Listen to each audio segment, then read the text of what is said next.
اعوذ باللہ من الشیطان الرجیم بسم اللہ الرحمن الرحیم الحمدللہ رب العالمین اللہم صلی علی محمد و آل محمد۔ ہمارا موضوع ہے روزہ۔ روزہ خدا کی خوشنودی کے لیے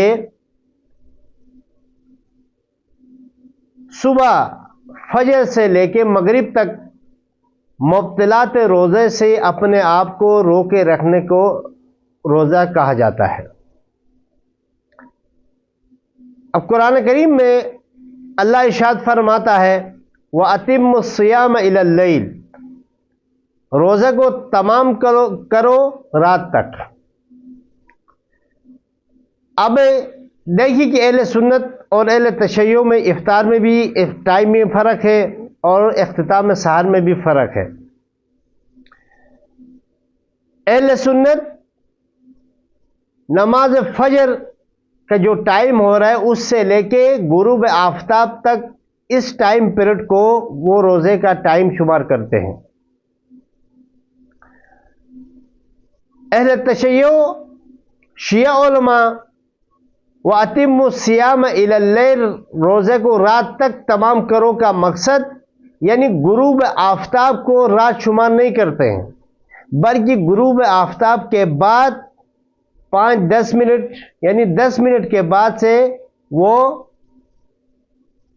رات شمار کرتے ہیں، جس کی وجہ سے اہل سنت کے 10 منٹ بعد اہل تشیع روزہ افطار کرتے ہیں۔ اسی طریقے سے فجر کی نماز، فجر میں بھی کہ نماز فجر سے پہلے احتیاطاً 10 منٹ پہلے اختتام سحر کرتے ہیں اہل تشیع۔ اس کی وجہ یہ ہے کہ انسان کو یہ یقین حاصل ہو کہ خدا نے جو ٹائم روزے کا مقرر کیا تھا اس میں نے روزہ رکھا ہے، انسان کو یقین حاصل ہو، تو اس لیے 10 منٹ پہلے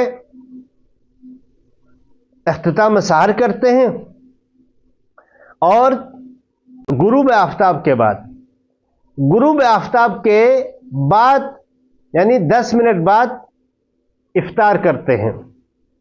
روزہ کیونکہ عبادات میں سے ہے اور عبادت نیت کے بغیر نہیں ہوتی ہے، تو روزہ میں بھی نیت کرنا ضروری ہے۔ ایک یعنی حالت اختیار میں انسان کے لیے فجر سے پہلے نیت کرنا ضروری ہے۔ رات کو بھی سونے سے پہلے رات کو بھی وہ نیت کر سکتا ہے، بلکہ اگر ماہ رمضان کے شروع میں ہی پورے مہینے کا بھی نیت کر سکتا ہے۔ ہر رات کے لیے رات میں دن کے روزے کی الگ الگ بھی نیت کر سکتا ہے۔ تو اذان فجر سے پہلے نیت کرنا ضروری ہے۔ اگر انسان رات کو سو جائے نیت کیے بغیر اور وہ فجر کے بعد نیت کیے بغیر سو جائے اور زوال سے پہلے ظہر سے پہلے جاگ جائے اور نیت کرے تو اس کا روزہ صحیح ہے۔ اگر وہ ظہر کے بعد جاگ جائے تو اب اس صورت میں ضروری ہے کہ وہ کوئی ایسا کام نہ کرے، یعنی مطلق کی نیت سے، قربت مطلق کی نیت سے وہ نیت کرے گا، اور اس میں ضروری ہے کہ کوئی ایسا کام نہ کرے جو روزے کو باطل کر دیتا ہے اور بعد میں اس کی قضا بھی بجا لائے۔ رمضان اور اس طریقے سے جو معین روزے ہیں ان میں یہ حکم ہے۔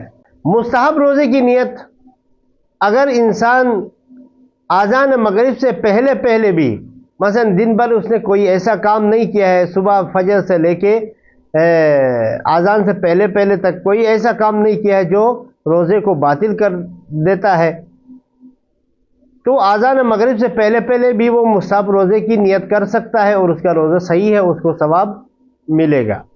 اگر کوئی انسان قضا یا کفارے کا روزہ رکھنا چاہتا ہے تو اس میں معین کرنا ضروری ہے کہ وہ جو روزہ رکھ رہا ہے وہ کفارے کا رکھ رہا ہے یا قضا روزہ رکھ رہا ہے۔ اگر کسی انسان کو معلوم نہ ہو کہ آج پہلی رمضان ہے، یا بھول جائے کہ آج پہلی رمضان ہے، اور اس نے وہ ظہر کے وقت متوجہ ہو جائے، تب تک اس نے مبطلات روزہ میں سے کوئی کام کر چکا تھا جو روزے کو باطل کر دیتا، مثلا کھایا تھا، پیا تھا، تو اب ضروری ہے کہ وہ مغرب تک کوئی ایسا کام نہ کرے جو روزے کو باطل کر دیتی ہے، کیونکہ اس کا روزہ باطل ہے، لیکن پھر بھی وہ کوئی ایسا کام نہ کرے جو روزے کو باطل کر دیتی ہیں، اور بعد میں اس کی قضا بھی بجا لائے گا۔ اگر وہ ظہر سے پہلے متوجہ ہو لیکن تب تک اس نے کوئی ایسا کام نہیں کیا تھا جو روزے کو باطل کر دیتا ہے، تو وہ روزے کی نیت کرے اور اس کا روزہ صحیح ہے۔ اگر کوئی بچہ آذان صبح پہلے بالغ ہو تو اس دن کا روزہ رکھنا اس پر واجب ہے۔ اگر وہ آذان صبح کے بعد بالغ ہو تو ضروری نہیں ہے کہ اس دن کا وہ روزہ رکھے، لیکن اگلے دن کا وہ روزہ اس پر واجب ہوگا۔ اگر کسی انسان پر ماہ رمضان کے قضا روزے واجب ہوں تو وہ مستحب روزے نہیں رکھ سکتا، وہ ماہ رمضان کے پہلے قضا بجا لائے گا، اس کے بعد مستحب روزے رکھ سکتا ہے۔ لیکن اگر وہ کسی کا اجیر بنا ہو، بننے کی وجہ سے اس پر روزے واجب ہوئے ہوں، یا کفارے کے روزے اس پر واجب ہوں، تو یہ مستحب روزے رکھ سکتا ہے، لیکن خود اس کے ماہ رمضان کے قضا روزے اس پر ہوں تو وہ پھر مستحب روزے نہیں رکھ سکتا۔ ناظرین، اس موضوع کے متعلق اگر کسی کے ذہن میں کوئی سوال ہے تو سوال کر سکتے ہیں۔ ہمارے چینل کو سبسکرائب کریں، ہمارے ویڈیوز کو لائک کریں، شیئر کریں۔ والسلام علیکم ورحمۃ اللہ وبرکاتہ۔